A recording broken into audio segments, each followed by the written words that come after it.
We might not notice, but tremendous technology and mind-boggling science constantly surround us in the products we use every day. Behind their practical use lurk hidden histories, dramatic discoveries, and awesome experiments. They are Wicked Inventions. Coming up, sunglasses, the surprising World War II past behind the iconic Aviator style. The telephone. We reveal the vibrating science that allows communication across the world. Sailing dinghies. From floating tool to fiberglass wonder, the fascinating production process of the laser-class sailboat. We reveal the surprising science and amazing manufacture behind these wicked inventions.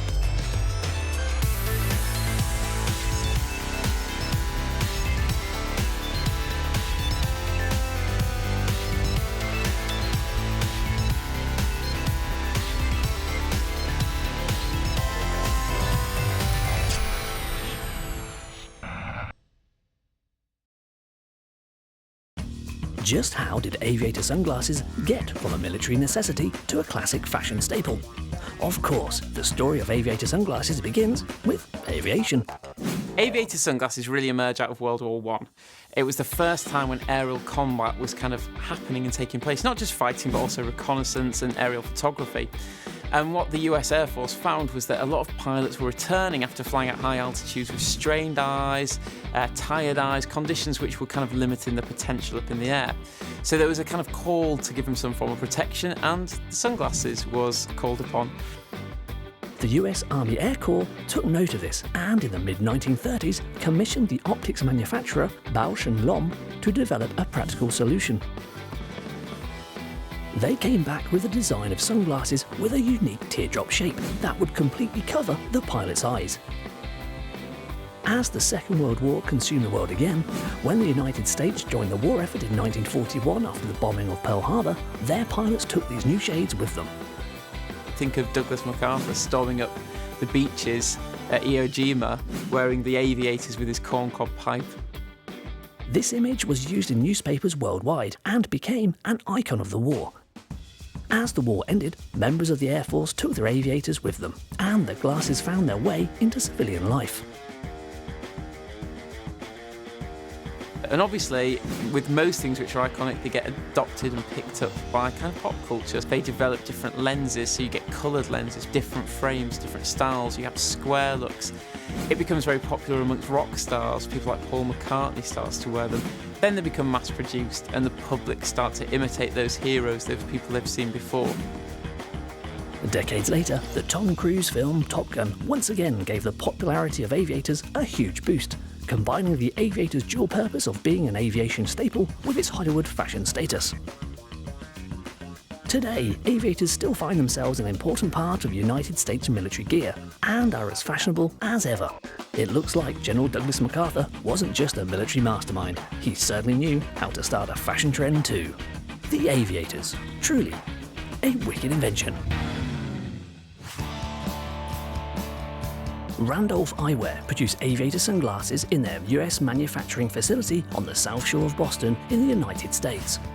We've been designing, manufacturing, and selling sunglasses and eyewear for the optical trade for well over 40 years. Today, about 3% of eyewear is manufactured here in the United States. But what does ceramic have to do with making these trendy shades? There are well over 200 steps in making a pair of metal eyeglass frames. Typical lead time, provided we have raw material and component parts in the house, is 5 weeks from beginning to end. The production of the aviators begins with preparing the Eyewear. The technician loads 11 kg spool of nickel silver onto the coil feeder of a specially designed Eyewear forming machine. This Eyewear will essentially become the frames of the glasses. The nickel material has a V-shaped groove that has been milled into its bottom. This V will accept the lenses which have a V bevel around the circumference of the lens for a precise fit during the assembly process later on. After loading the program of the Aviator eye shape, which are these little molds that represent the shape of the glasses, into a CNC machine, the machine automatically forms the shape of the Eyewear, which will eventually hold the lens in place. This machine can produce a whopping 990 pieces per hour. Next up is soldering the left and right eyepieces. The operator places a small nickel-silver component, called an insert, as well as the eye wire into a soldering fixture.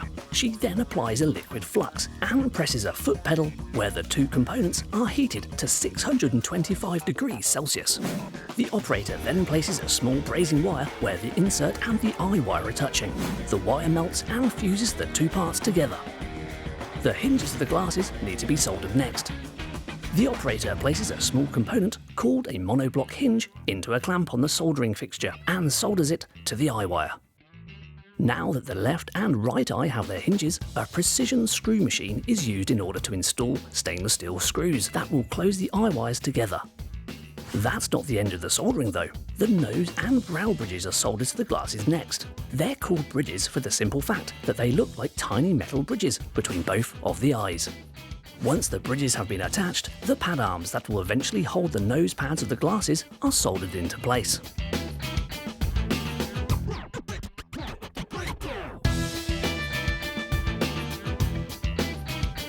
A technician then hand polishes the frames. It involves weeks of training to be a skilled polisher. Polishing paste is applied to a cotton fibre disc, and the technician, holding the frames in their hands, applies slight pressure to the disc in forward and backward motions to give the frames a great shine. The frames are then put into big tumblers full of ceramic pieces that will continue to polish them. Many of the Aviator frames are gold-plated. For this, the frames are dipped into electroplating and ultrasonic tanks that are electroplated in 23-karat gold. So over the years, we've manufactured well over 100 different styles, and within those styles, the different color combinations and lens types, we're in the thousands. Of course, what's the point of sunglasses without the lenses? The operator next installs lenses into the frames using a special screwdriver machine to install two tiny stainless steel screws that will hold the lenses firmly in place. These aviators are used in the military and the Air Force, so everything has to be very secure to withstand the rigors of active armed force life. We keep maintaining the military business is important to us. We just landed a pretty sizable contract that will double our military sales in the upcoming months. The nose pads are then clicked into place in the pad arms that were soldered earlier. The operator then installs these two temple tips onto the temples. The temple tips are pressed on using pneumatic air press. Another operator assembles plated temple arms which go behind the ears. These are installed using two stainless steel screws. They are installed into two different holes in the monoblock hinge that we saw being soldered into place earlier. Next up, an operator takes the frame through an inspection process to make sure these swanky aviators are up to scratch. The frames are then packaged in a crush-proof case with a microfiber cleaning cloth. And there we have it. Our aviators are complete. A very practical but equally trendy bit of eyewear. Now that's a wicked invention.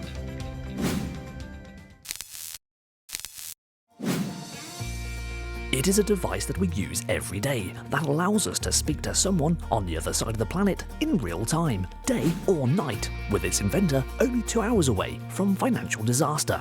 It is the telephone.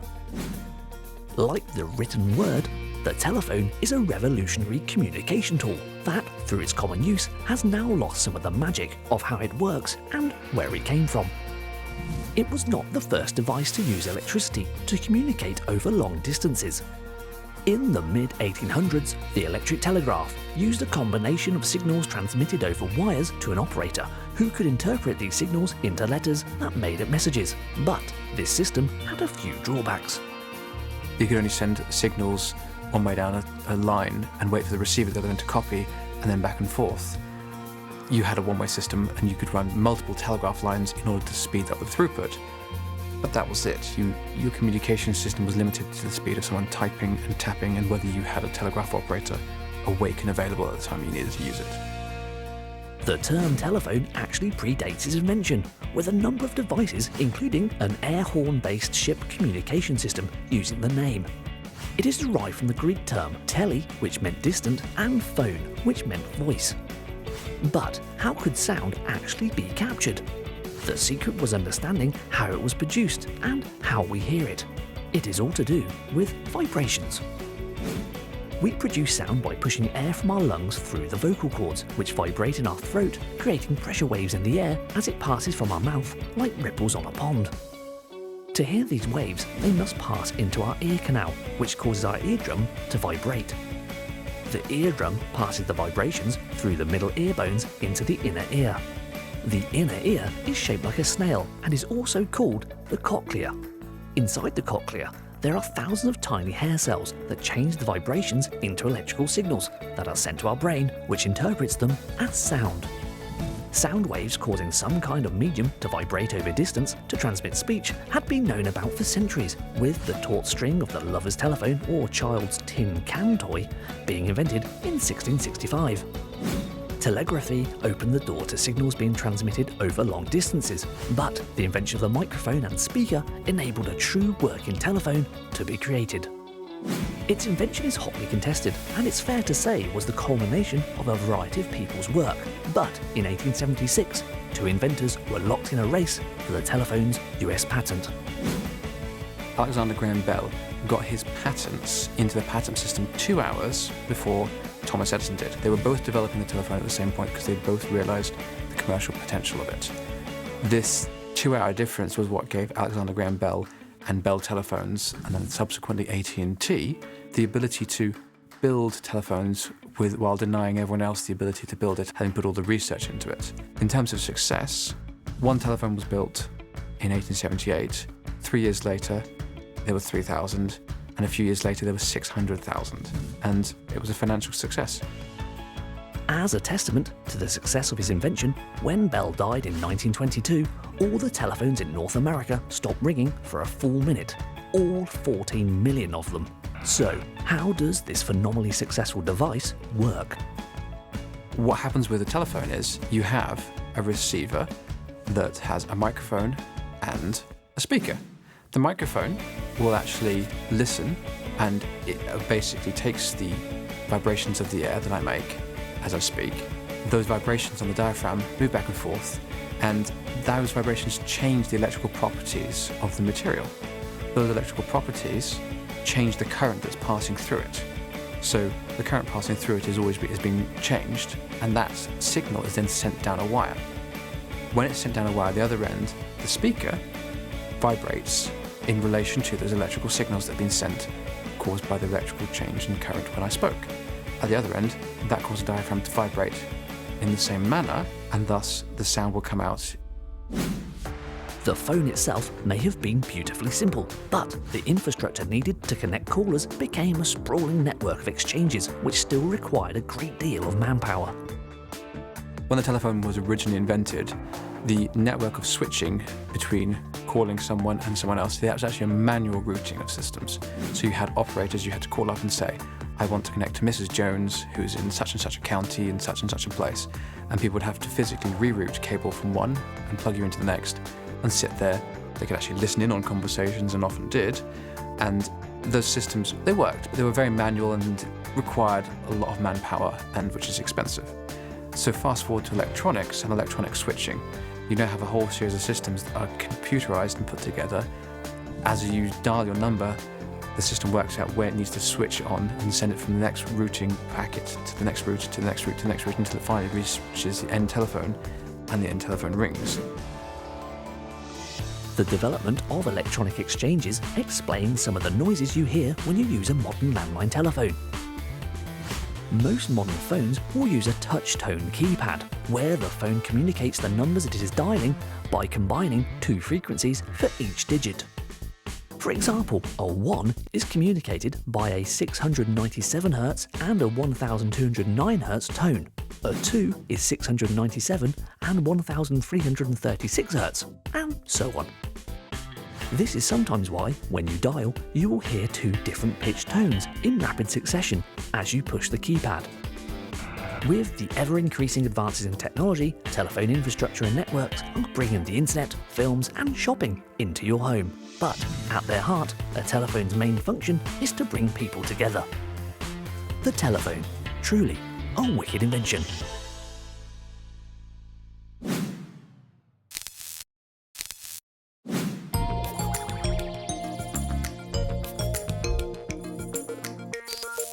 We've seen how a microphone is used in a telephone, but can we create one out of a matchbox? We're going to need a craft knife, a pair of old headphones, a screw, an empty matchbox, some wires with croc clips, a 9-volt battery, and some pencils. To begin, we remove the drawer from the matchbox and create 2 holes on both sides. Next, we use a sharp knife to split the pencils and remove their leads, which are actually made from graphite. We then break these into sections and scratch a flat spot along their length. 2 of the leads are secured via the holes, with another resting on top with their flat spots touching. We then connect the battery to the leads in the matchbox and the headphones. If we take another pencil and tap on one of the pencil leads, we can hear an audible signal through the headphones.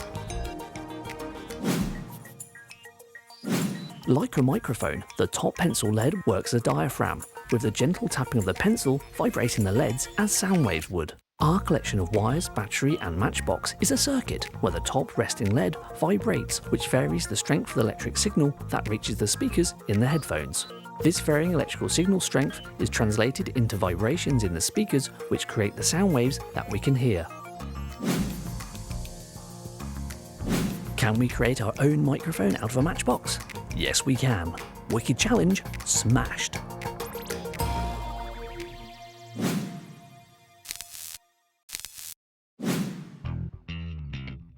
Sailing dinghies have become a regular sight on lakes, rivers and seas, whether used for transportation or simply for leisure.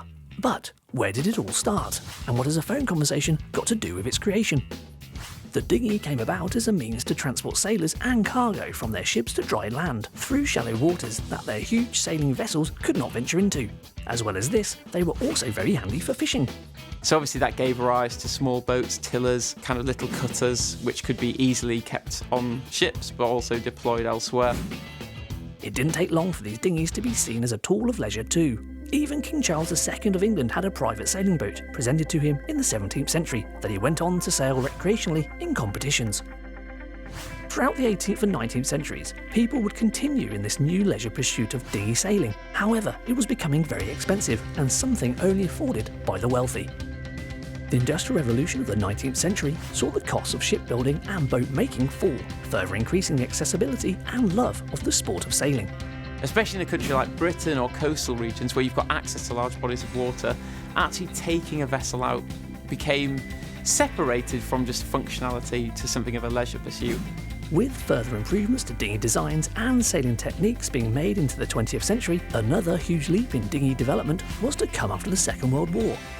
In World War II, plywood had become a major building material for aircraft. This popular material was soon adapted for the building of sailing dinghies, making them lighter, faster and more affordable than ever before. After the war, lots of new technologies, materials became more available, manufacturing became easier, processing became easier, and you saw the rise of cheaper boats, boats which could literally be popped out of moulds of casts and taken out and used and bought relatively inexpensively. Today, the sport is as popular as ever, in no small part to a new class of dinghy that had been developed in the 1970s, the laser dinghy. It all began with a phone conversation between 2 Canadians wanting to build a boat that would fit onto the top of their car. One of the men, Bruce Kirby, took it upon himself to sketch out designs for a new type of dinghy that would do just that. In 1970, as a regatta was being held for boats that cost under $1,000, Kirby seized his chance to unveil his new dinghy, and his boat easily won its class. And that's the laser dinghy, a groundbreaking speed machine of the waters, invented during a simple phone conversation. So, how are they made? What does a vacuum have to do with building a laser dinghy? Let's find out. Laser Performance produced dinghies from their factory in Northamptonshire, England.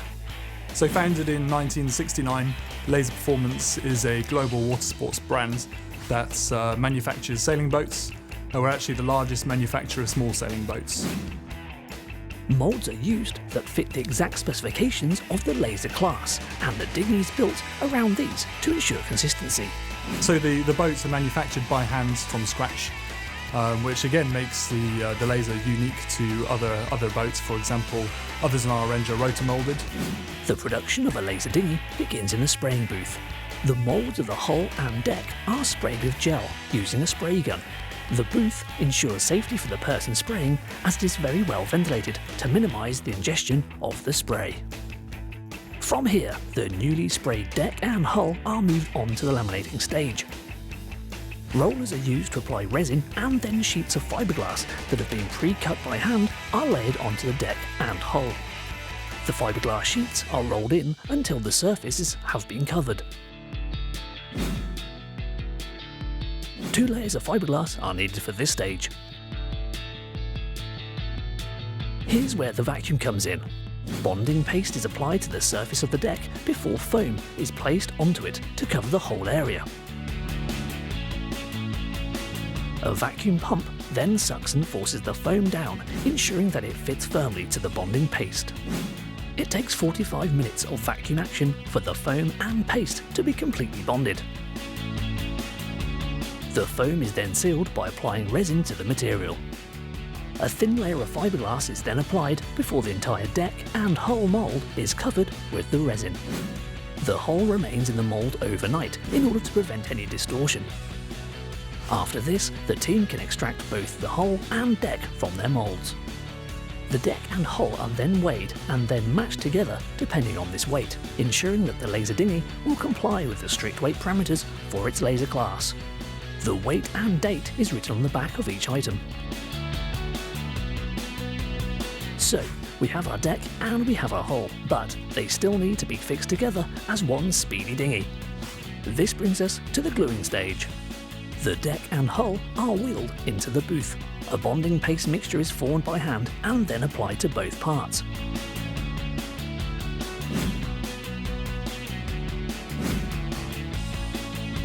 The parts are then placed into a jig.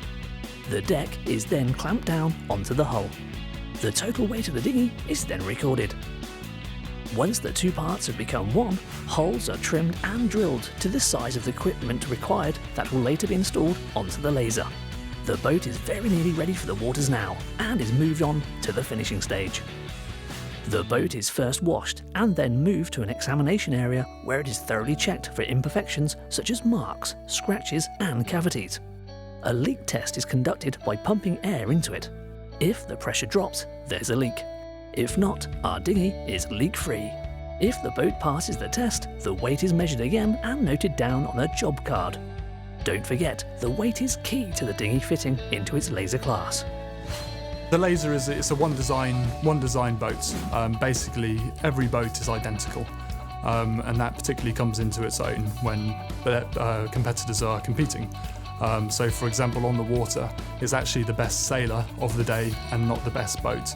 The boats are identical, basically making it a fair competition for all. The graphics and decals are applied to the finished hull, and it is then packaged and shipped to its new owners, ready for a sail to be added and to be sailed on the open waters at last. The laser dinghy, truly a wicked invention. So, there you have it, a dash through the hidden history, super science and amazing manufacture of products that you use every day but have never realised their amazing backgrounds. Sunglasses, the telephone and sailing dinghies, all wicked inventions.